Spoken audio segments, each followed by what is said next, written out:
হিন্দু ঘরের ছেলে। ছেলেটা বলে ইমাম সাহেব আমাকে কোরআন পড়া শিখিয়ে দেন। বলে এক কাজ কর বাবা, রাতের বেলা একটু গোসল করে নিবি, ইশার নামাজ পড়ে পড়ে আসবি, পাশে বসিয়ে গোপন ভাবে শেখাবো, কেউ তো জানতে পারবে না। রাত হয়ে যায়, ছেলেটা গোসল করে নেয় আর পা পা করে মসজিদে মক্তবে হাজির হয়। ইমাম সাহেবের কাছে বসে আলিফ বেতে শুরু করলো। 1 মাস পরে, 2 মাস পরে, 3 মাসের ভিতরে ছেলেটা কোরআন পড়া শিখে নেয়। শিক্ষিত ছেলে। ওই ছেলের বিরুদ্ধে মামলা হয়ে গেল। এলাকার মানুষেরা পার্টি পঞ্চায়েত হয়ে গেল। সবাই এক বাক্যে বলল এই ছেলে মুসলিম ঘেঁষা, রাতের বেলায় কোরআন পড়ে।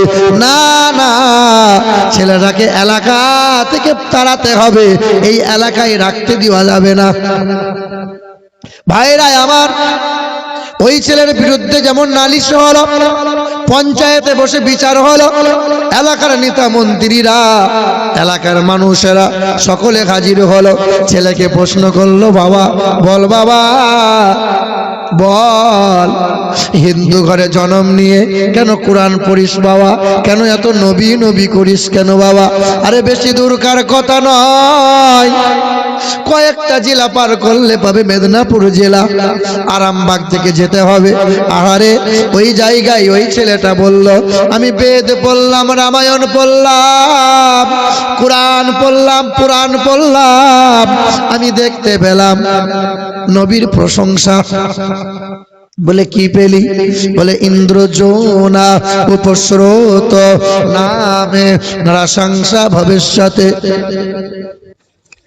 অষ্টগুণ প্রসঙ্গি পজন্তি প্রজ্ঞা চ প্রক্রম চ বহুভাষিতা চ দানং যথা শক্তি কৃতজ্ঞতা চ দ্বাদশং সকল পক্ষস মাধবে মাসি মাধবম জাতং দট্টা সাতু ভূতরাং ভিতরৌ রুষ্ট মনুষ্য সম্ভালে বিষ্ণু যশাস গিরিগে পা দুর্ভবম।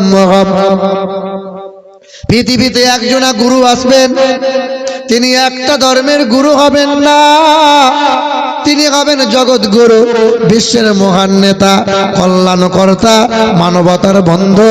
তিনি আসবেন 12 তারিখে, তিনি আসবেন সোমবারের দিনে, আসবেন রবিউল আউয়াল মাসে, তিনি আসবেন উচ্চ বংশে, মাধব মাসে, দ্বাদশ তিথিতে, উচ্চ গোত্রে। বাবার নাম বিষ্ণু যশা, মায়ের নাম সুমতি। বিষ্ণু যশার আরবি হবে আব্দুল্লাহ, সুমতির আরবি হবে মা আমিনা। ইন্দ্রজোনা উপস্রোত নাম নরসংসা ভবিষ্যতে আম সন্তা সরতি শতপতি। তিনি হবেন সত্যপ্রিয়, তিনি হবেন সত্যবাদী, যিনি আমানতের খেয়ানত কোনোদিন করবেন না, যিনি জবানে কথা দিয়ে কথা খিলাপ করবেন না। তিনি এমন একজন মহান, পৃথিবীর বড় লজ্জাশীল মানুষ তিনি। পৃথিবীর তিনি 1 নম্বর সত্যবাদী মানুষ, তিনি মহামানব, কল্যাণকর্তা। নাম এসেছে নরসংসা আম সন্তা সরতি শতপতি মার মেঘে সুন্দরাম মঙ্গলাম নরসংসা। নরসংসার বাংলা করলে হবে প্রশংসিত, আরবি হবে মোহাম্মদুর রাসূলুল্লাহ। ওই ছেলেটা বলল বেদ পুরাণ পড়লাম, নবীকে খুঁজে পেলাম, আমি ছুটে গিয়ে কোরআন পড়লাম।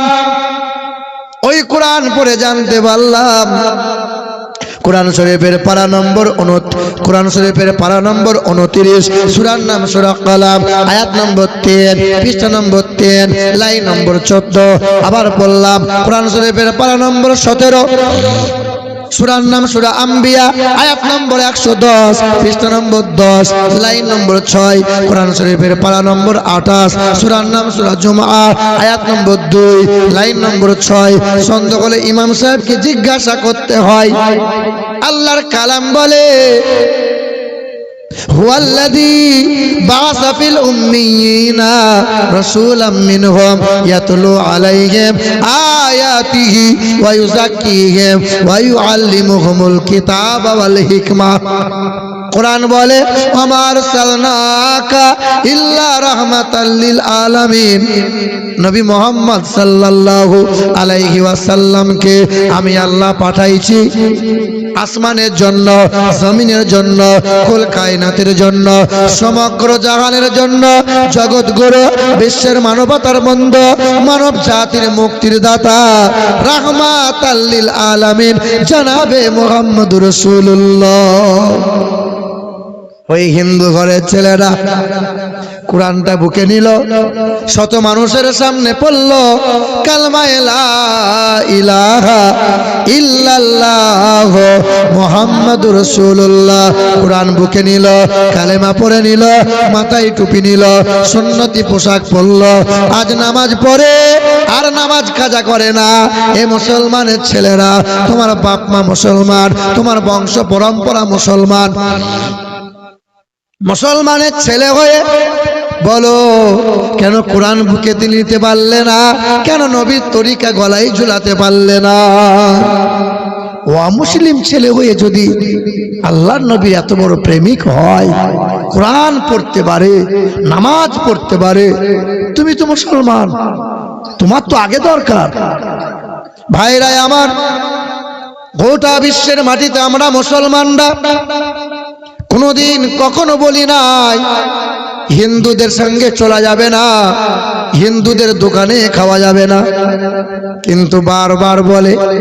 কিছুদিন আগে হাওড়া জেলায় এক সভায় এই নেতা বলেছিল, যে অধিকারী ওই নেতা বলেছিল যে মুসলমানদের দোকানে খাবার যেন কিনে খেয়েও না।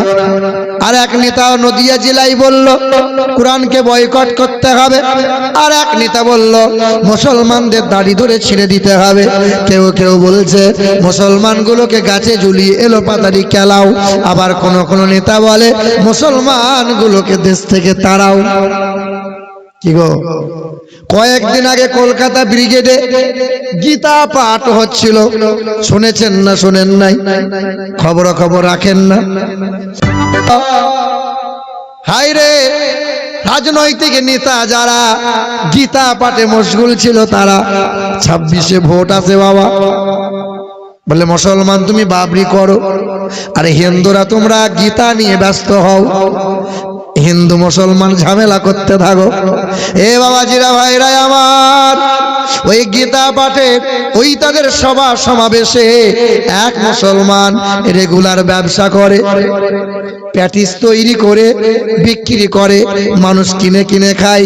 জিজ্ঞাসা করলো তোর নাম কি? বলে আমার নাম অমক, আমি মুসলমান।